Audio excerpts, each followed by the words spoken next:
Today we're in Bozeman, Montana at the American Computer and Robotics Museum. Before you can even get into understanding the history of computers, you have to kind of understand the history of language and why it was important to develop ways to store that language. And there's a very brief tour at the beginning of the museum which kind of presents a lot of the old technology that was used, all the way up through the first binary computers and moving on to the first commercially available computers, and this here would be actually considered the very first ever quote-unquote desktop computer, even though it weighed 75 pounds. So, you know, if you could get it onto a desktop, I guess it would be the world's first desktop computer. But it did very minor calculations. And what I think is very fascinating about this panel here shows about the PDP-8. 1965, this machine retailed for $18,000. Look at that memory that thing had. In today's dollars, that's $143,000. Backing up just slightly, I'll show you this, the first binary computer that this guy made in his kitchen out of a couple batteries, a couple old telephone relays, and a piece of tin from a tobacco can. And that's how it all started. The old technology in this museum is absolutely fascinating. It was founded in 1990. It is a 501c3 nonprofit and relies solely on donations from visitors to keep operating. The museum itself is free to visit and to look around. Obviously, they allow you to take pictures and video if you want to.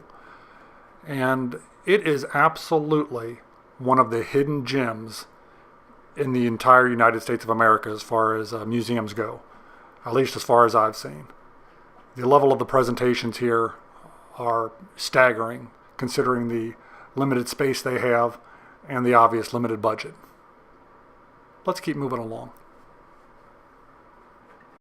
As we move quickly over the decade from the mid-60s to the mid-70s, the computer industry, so to speak, advanced pretty rapidly. Craftsmen working in their garages, building different designs out of different types of circuit boards, all gives rise to what we know today as, you know, Microsoft and the Apple Computer Company. Here we have a circuit board signed by Steve Wozniak, one of the original founders of the Apple Computer Company. I think it's interesting to consider and think about things like whether or not these guys had any idea of the impact that their tinkering in their garages was going to have on the entire world and how human beings relate with each other in the new millennium.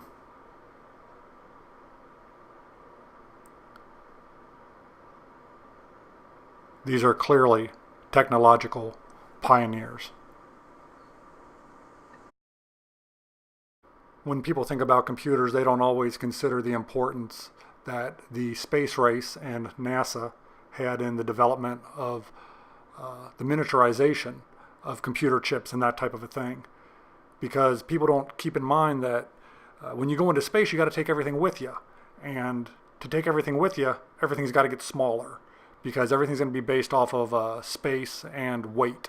So you got to keep making things smaller to keep getting more things to be able to fit, to keep being able to perform more tasks. And that's why NASA was so instrumental in the development of computers.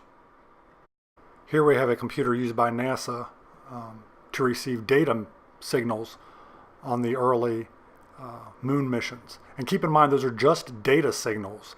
That's not audio or video signals. It took all of this just for the data signals. 32 kilobytes of RAM. Only 1,000 pounds. And again, this was the late 60s.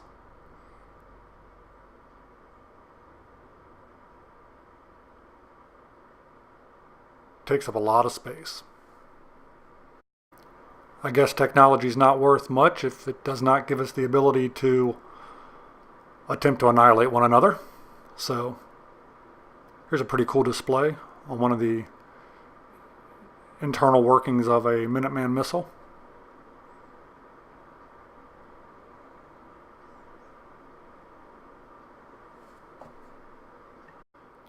I had to get a little bit of video of this display here about the punched cards. I was briefly in the computer world for a while, and when I first got into it, punch cards were just going out of fashion. We actually still had a bunch of them laying around the office.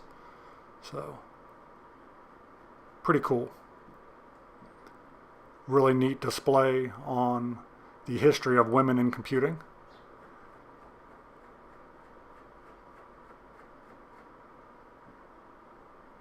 Takes up a couple different rooms here at the museum.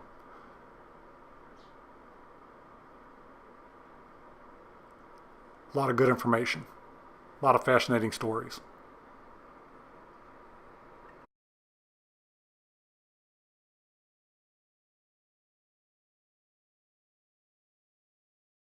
This section of the museum here focuses a lot more on the consumer end of the computer industry and computing products.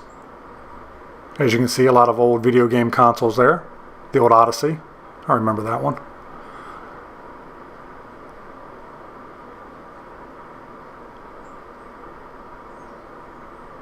Pretty cool display with all the million transistors there.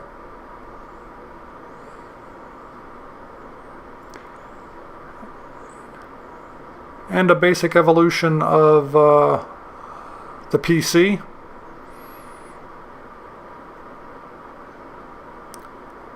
Different word processors.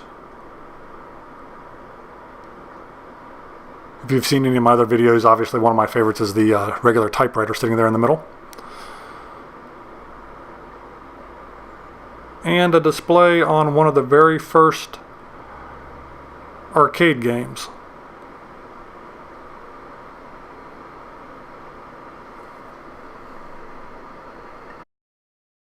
And of course I had to pause for a moment for a brief minute of reflection, because this is the very first computer that I ever owned, personally, myself.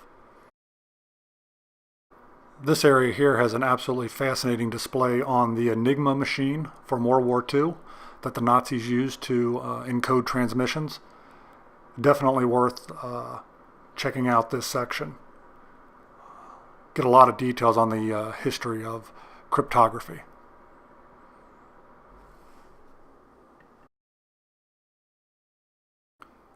Today's computers still rely on that very basic concept of binary code, and that everything works in ones and zeros and everything can be encoded into ones and zeros. But there's a lot of people who don't feel that that's going to be the way forever, which takes us into the back part of the museum, which discusses the possible future. This section of the museum, pardon the pun, goes above my head.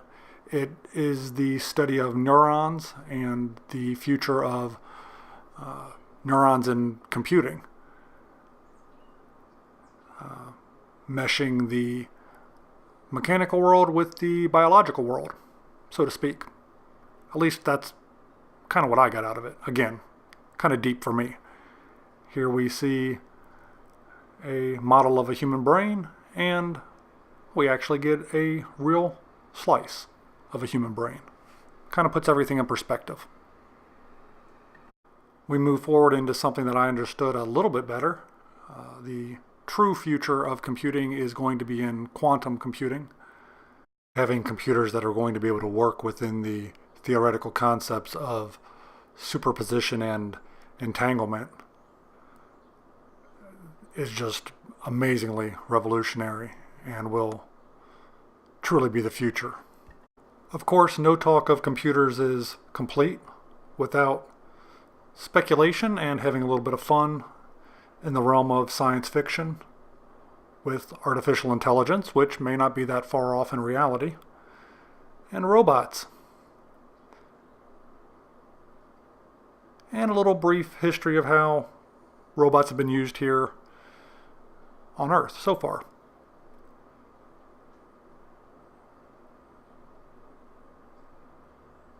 Is the future going to be a utopia or a dystopia? In the end, I guess that's all going to depend on us as the human race.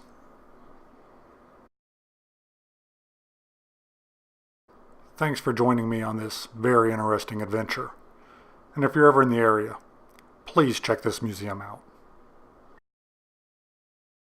The video's over, you can go now. But hey, before you go, why don't you think about giving me a thumbs up like or maybe even leaving a comment below? You could consider subscribing to my channel. I know I'd really appreciate it.